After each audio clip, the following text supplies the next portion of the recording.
জায়গাতে হজরের মধ্যে এটা ফরজ, উমরাতে কিছু না দেখার জন্য নিয়ে আসা।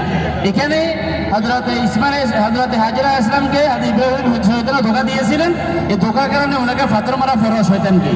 এখানে তো ফারিস ওনাকে জুতা মারে। এটাই আমাদের বাম পাশে ব্রিজের মধ্যে দেখতেছি, এই ব্রিজের তিন পাশে মাঝখানে তিনটা স্তম্ভ, এই তিনটা হইলো শয়তানকে পাথর মারার স্থান। এই তিনটা